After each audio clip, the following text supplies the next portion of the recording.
Mr. Gaur, through your personal anecdotes and experience that you have had over the last so many decades, could you share what are the kind of challenges you have faced as a leader? It could be a particular incident or it could be a pattern, but what have you faced as a leader in manufacturing? I think one of the generic challenges which every manufacturing leader faces in this country is about the safety awareness and the work ethics, and more so of the contract labor.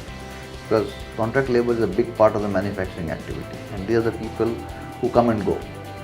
And I can tell you, despite best of our efforts, I think the awareness about the safety and the importance of it is very, very difficult to build in the culture. Like I would say, we provide every safety equipment to them. We provide a safety harness to them, but you will find half the time people working on the height and not hooking on the harness. Even if they are hooking the harness, they are not doing it the right way. Second thing, the degree of supervision which our people need when you are executing a project. And I think sounds very simple, but when somebody is working on a height and creating a huge silo and trying to do 1,000 welds, and the very habit of trying to take shortcuts and not doing the job to perfection, what we call in India jugaad culture. Jugaad culture. That's right. And if you do that and you have left a couple of welds stitch welded or weak welds, you may have a huge disaster, and I've seen it happening in my life. So I think it is very, very important for the manufacturing guys that you have to create a very innovative way of ensuring the adherence to SOPs and the processes. The knowledge is there, systems are there, but the adherence is what becomes very important. So a lot of effort in India goes on ensuring that your teams adhere to what they're supposed to do, whereas in the Western world that's taken for granted. And I can narrate n number of examples where certain things we do and those guys can't even think why you do those kinds of things.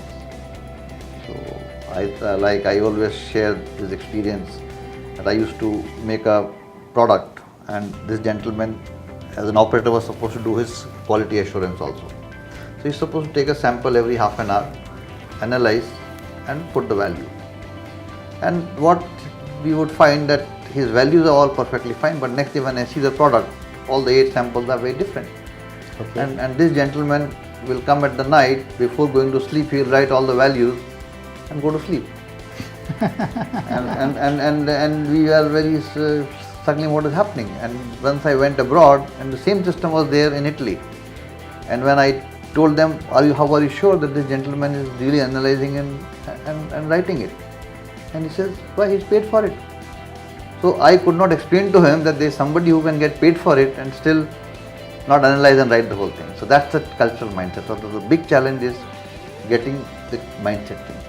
The companies which are the winners are the companies which have changed the mindset. That's a huge challenge. Huge challenge. So as a follow-up, I wanted to understand, people go for this jugaad because they don't understand the implications of those shortcuts, or it's just that they find it easier to make those shortcuts? I have my personal view. I think it is more myopic, because everybody he thinks from his perspective. If it can make his life a little easier, he will go for jugaad. He never looks from the perspective of the customer or the organization. So the good organization, when they talk of customer centricity, every element of the organization should think, if I do this, what happens to my customer? He will never do those jugaads. So shifting focus from self to customer is what will make all the changes, whether it is in the manufacturing or service or sales or procurement. So I think we all have to think seamlessly across the value chain. Manufacturing happens to be a part of the value chain which services the customer.